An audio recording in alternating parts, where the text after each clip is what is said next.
It was a peaceful spring morning in Savannah, Georgia. Sunlight filtered through the moss-draped trees, casting soft shadows on quiet streets. The kind of morning where nothing feels out of place until everything is.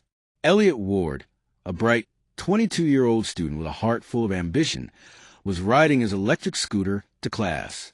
Just a routine day, just a routine ride. But at one intersection, routine turned to horror. A driver thought she hit a speed bump, but it wasn't a bump. It was a person. What happened next would spark outrage across the city, tear a family apart, and ignite a painful debate about justice, privilege, and the value of a young man's life. This is the story of the Savannah tragedy. The sun rose warm and golden over Savannah, Georgia, its light filtering through the canopies of oak trees draped in Spanish moss. The historic city stirred to life with its usual grace, the streets humming quietly with the promise of a new day.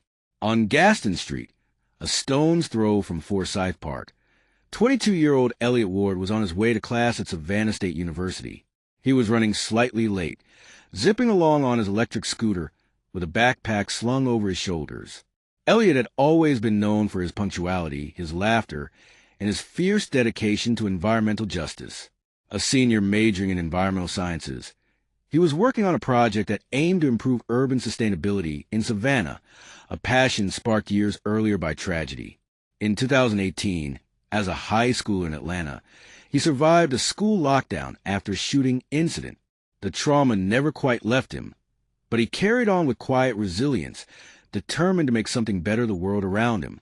As he cruised through the intersection of Whitaker Avenue and Gaston Street, Elliot had no idea that his life, so full of promise and unfinished goals, was about to come to a violent end. Melissa Carter had just finished her Pilates class. At 41, she had a busy but structured life as a real estate consultant, a wife, and a mother of two. She prided herself on her ability to balance everything, even if that balance sometimes wobbled. That morning, she was driving her husband's dark blue SUV. She wasn't running late. She wasn't speeding. And according to her, she wasn't distracted. The traffic light turned green at the corner of Whitaker and Gaston. Melissa checked both directions, or so she said. She slowly turned the wheel and started her left turn. Then came the bump. It wasn't particularly jarring. In fact, her immediate thought was that she'd hit a loose piece of road or one of Savannah's notorious potholes.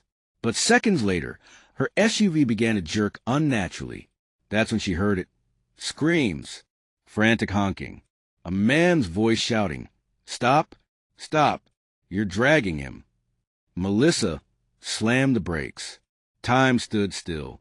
Behind Melissa, a married couple watched in helpless disbelief. Kevin and Sarah Jennings had just dropped off their daughter at preschool and were on their way to work when they saw the scooter enter the crosswalk. She hit him, Kevin would later say in a police interview, his voice shaking. She turned right into him. I was honking. I was yelling. But she just kept going. I saw his legs twist under the tire, Sarah added. He wasn't moving. I thought he was dead right there. The footage from a nearby security camera would confirm their version. Elliot had the right of way. He was mid-crosswalk. Melissa had either not seen him or not registered him in time. Emergency calls went out within seconds. Body cam footage from Officer Rodriguez of Savannah PD captured the chaotic scene. Melissa sat on the curb, rocking back and forth, her hands trembling as paramedics tended to Elliot's broken body. "You're going to be okay," one officer told him. But Elliot wasn't okay. His injuries were massive. The scooter had been lodged under the SUV, crushed nearly in half. Blood streaked the pavement. The screams from earlier were replaced by silence and the low wail of sirens.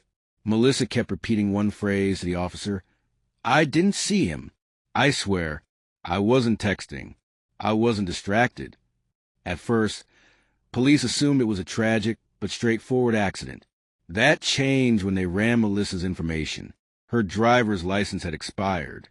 Over 3 years ago, her vehicle insurance had lapsed, and she was driving an SUV registered in her husband's name without authorization on the insurance policy.